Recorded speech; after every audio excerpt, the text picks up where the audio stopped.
The sun dipped below the horizon, casting long shadows across the desolate stretch of highway. Jane had been driving for hours, the monotony of the empty road gnawing at her nerves.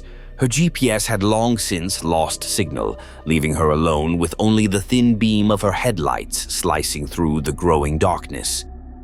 She glanced at the gas gauge, nearly empty. Panic began to creep in as she realized she hadn't seen a gas station or any sign of civilization for miles. Her phone was dead, leaving her completely isolated. The only sound was the steady hum of the engine and the occasional whisper of wind against the car. Just as she started to contemplate pulling over for the night, a flicker of light appeared in the distance.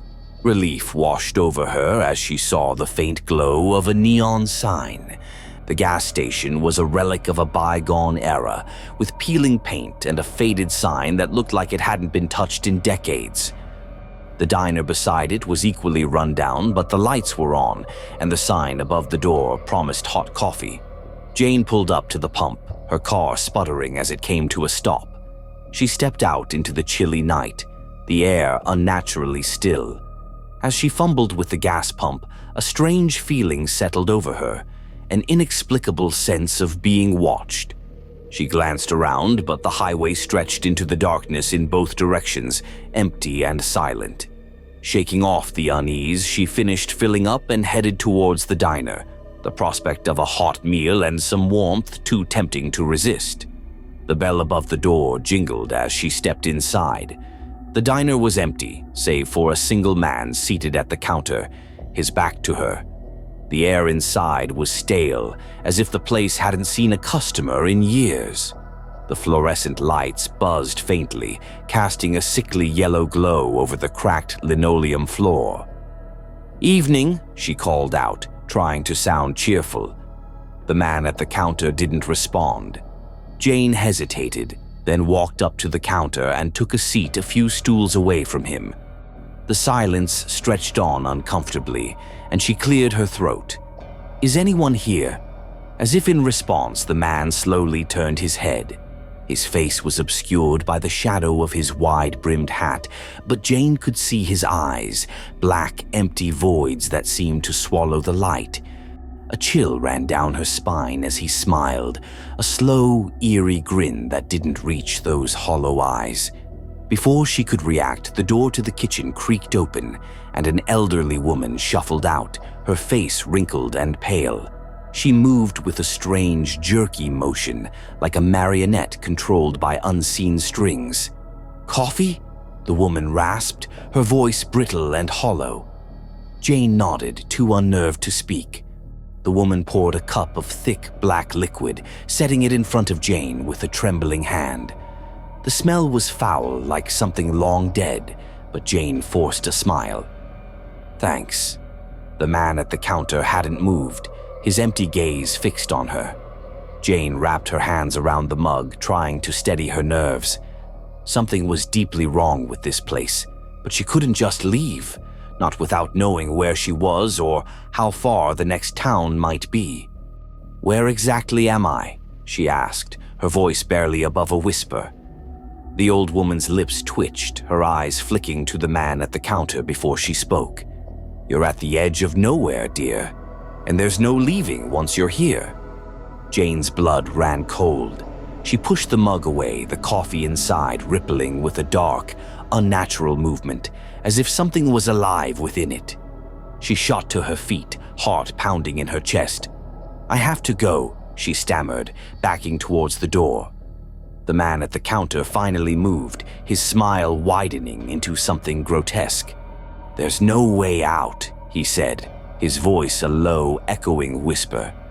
"Nowhere is everywhere, and everywhere is nowhere."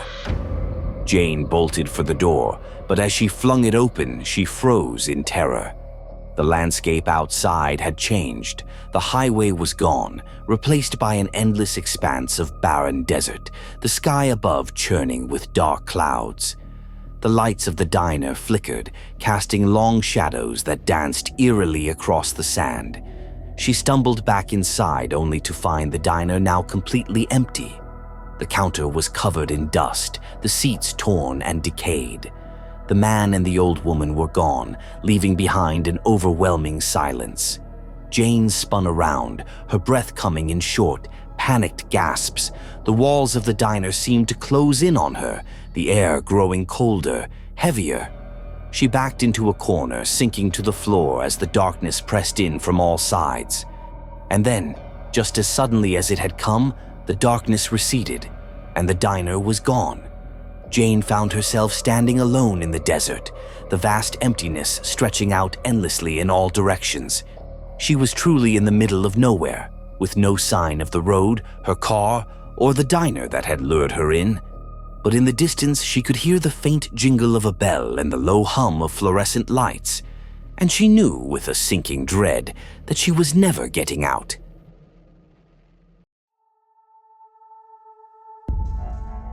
The dense canopy overhead filtered the sunlight into dappled patterns on the forest floor, turning the world into a shifting sea of green. Anna had been hiking for hours, her enthusiasm slowly giving way to fatigue. The trail had been clearly marked at the start, but somewhere along the way she had taken a wrong turn.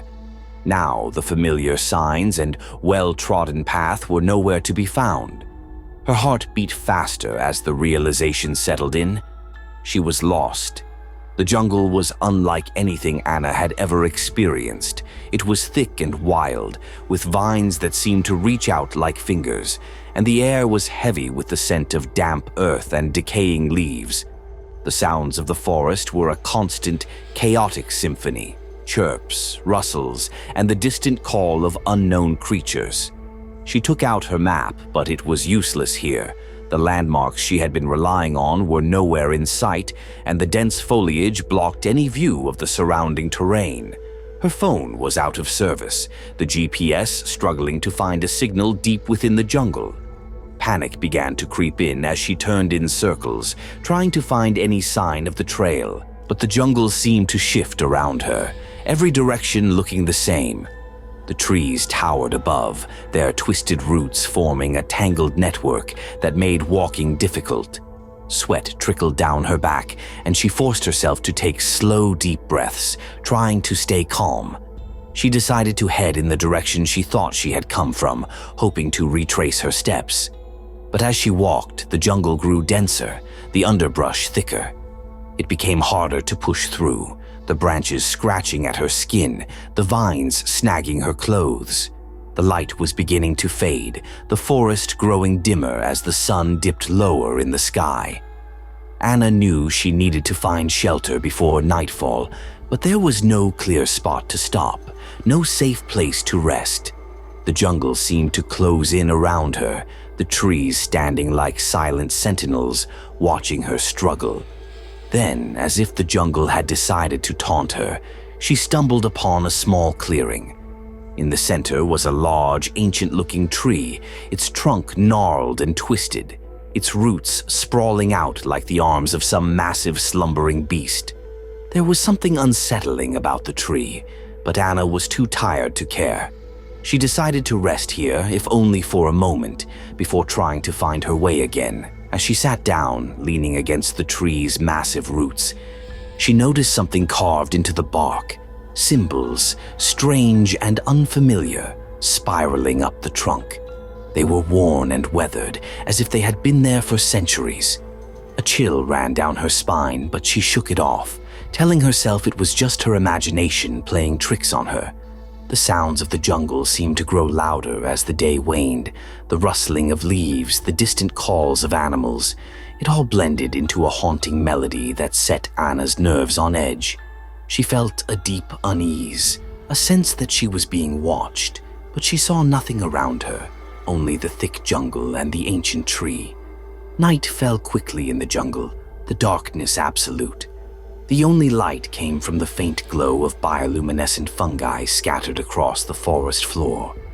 Anna huddled closer to the tree, trying to find comfort in its solid presence. But sleep wouldn't come.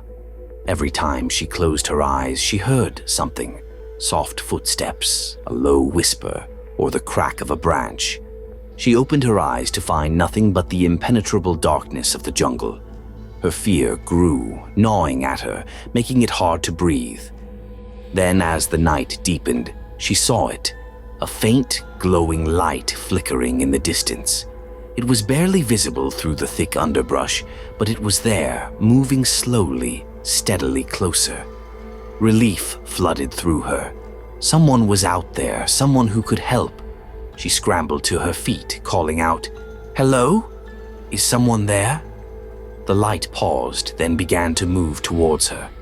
Anna felt a surge of hope, the fear that had gripped her chest easing slightly.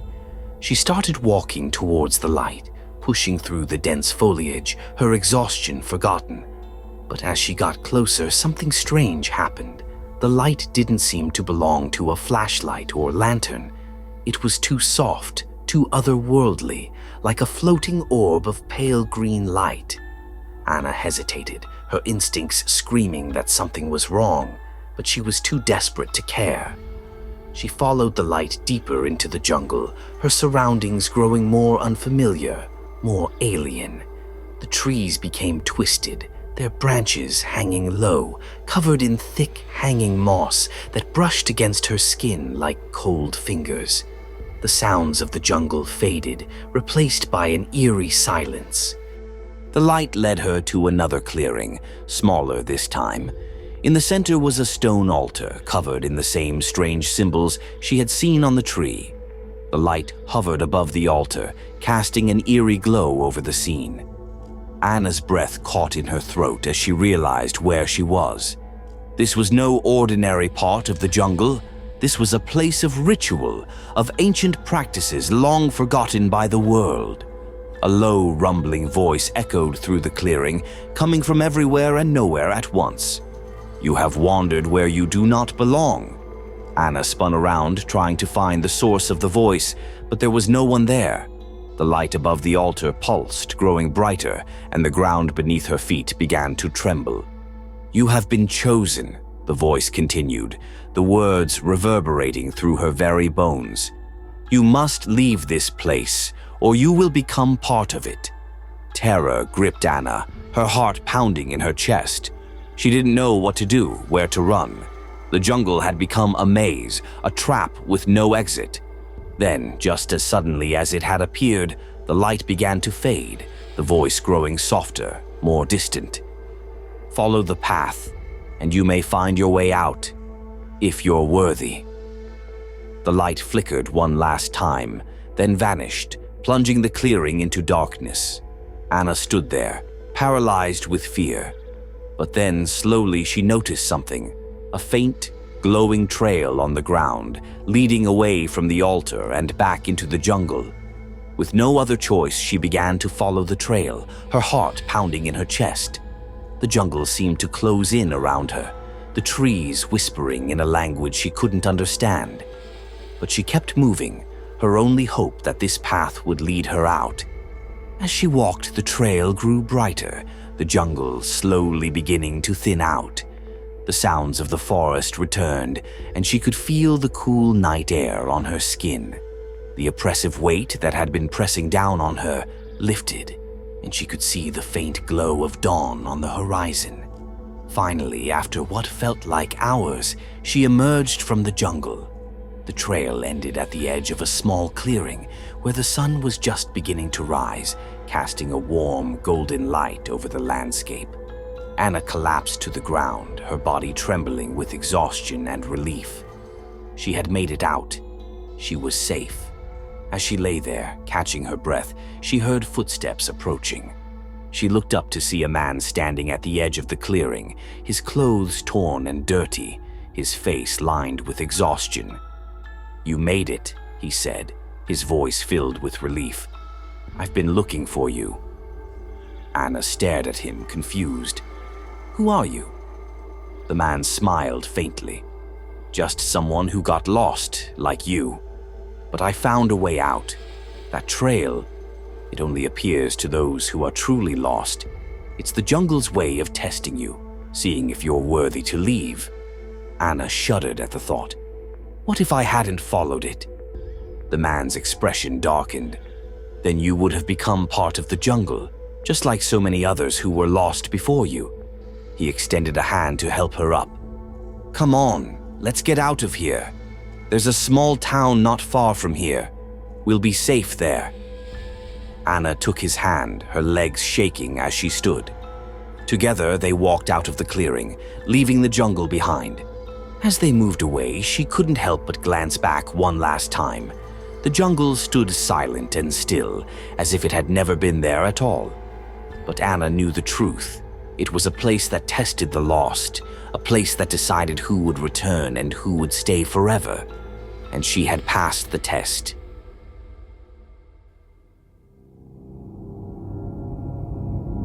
The Texas desert was unforgiving.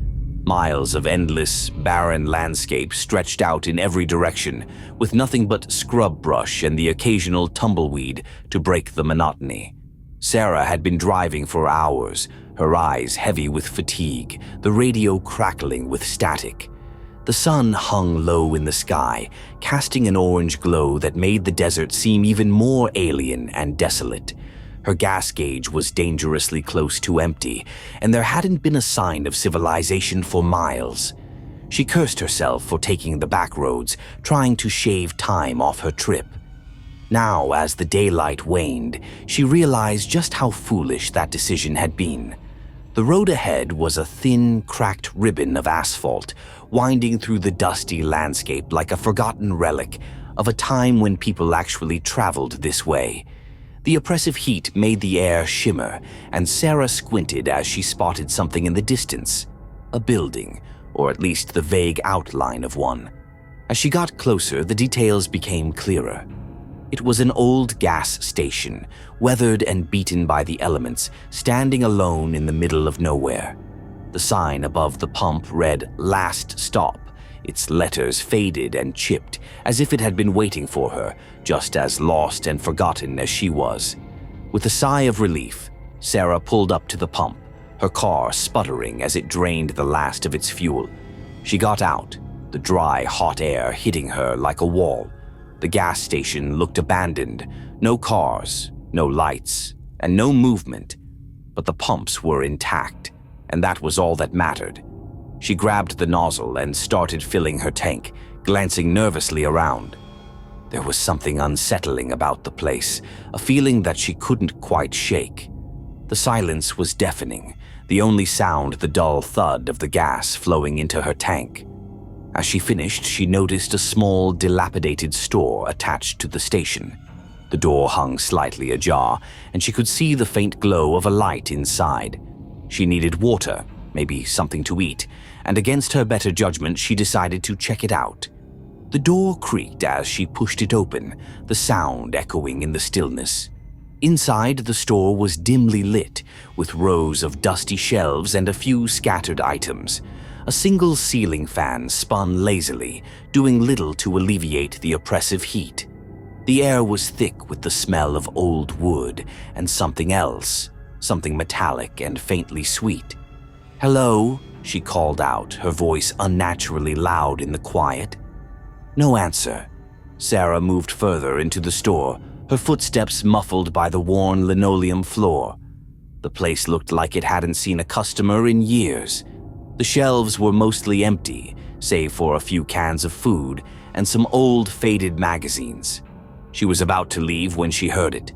A soft shuffling sound from the back of the store. Her heart skipped a beat as she turned towards the noise, every instinct telling her to run, but curiosity held her in place. "Is someone there?" she asked, her voice trembling slightly. The shuffling grew louder, followed by a faint, rasping breath. Sarah's blood ran cold as a figure emerged from the shadows at the back of the store. It was a man, or at least it had been. His skin was leathery and tight, stretched over a gaunt frame. His eyes were hollow, sunken pits, and his lips were cracked and dry. "You shouldn't be here," he whispered, his voice barely more than a wheeze. Sarah took a step back, her heart pounding in her chest.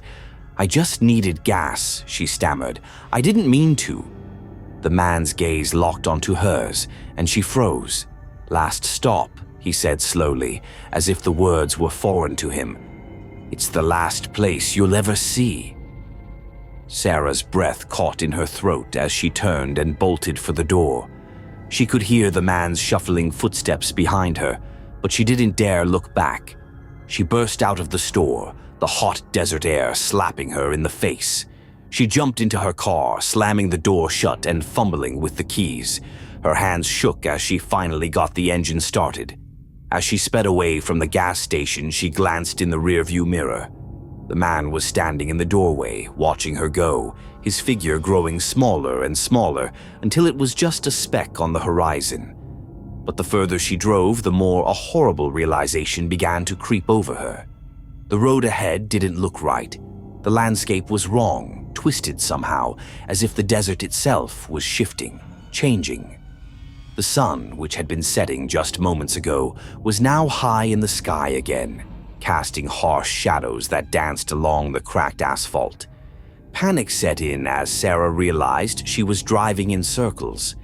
The gas station, last stop, appeared ahead of her once more, just as decrepit and lonely as before. She slammed on the brakes, her breath coming in ragged gasps. There was no escape. The Texas desert stretched out endlessly, a barren prison with no way out. In the rearview mirror, the man stood at the edge of the road, watching her with those hollow, dead eyes. And as the day dragged on into eternity, Sarah understood the terrible truth. She was trapped at the last stop, a forgotten soul in a place where time had no meaning, and the desert would never let her go. Sarah had lost track of time, her mind a whirl of fear and confusion. The sun had begun to set again, casting the desert in long, eerie shadows when she saw it, a pair of headlights approaching in the distance. For a moment she thought she was imagining it, a cruel trick of her desperate mind, but the lights grew brighter, closer, until she could see the outline of a pickup truck. She waved her arms frantically, stumbling out into the road. The truck slowed and came to a stop in front of her, the driver's door creaking open. A tall, rugged-looking man stepped out, his face lined with age and weather, but his eyes sharp and alert.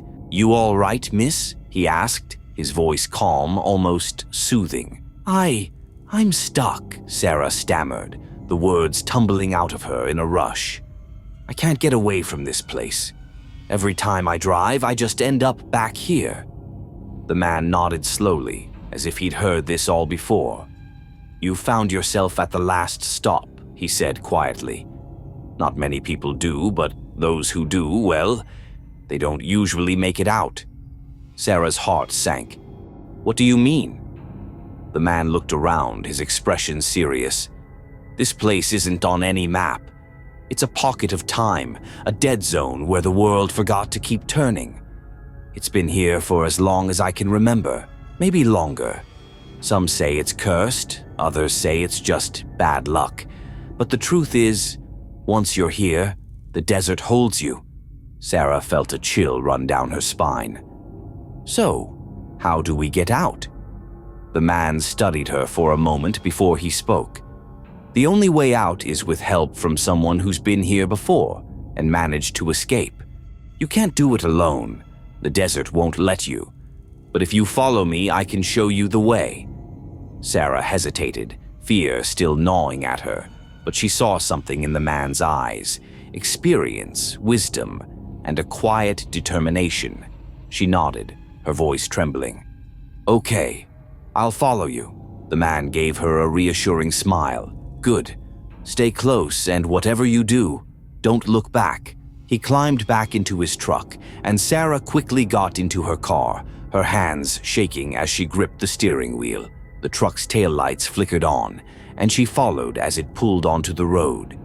They drove in silence, the desert around them still and ominous.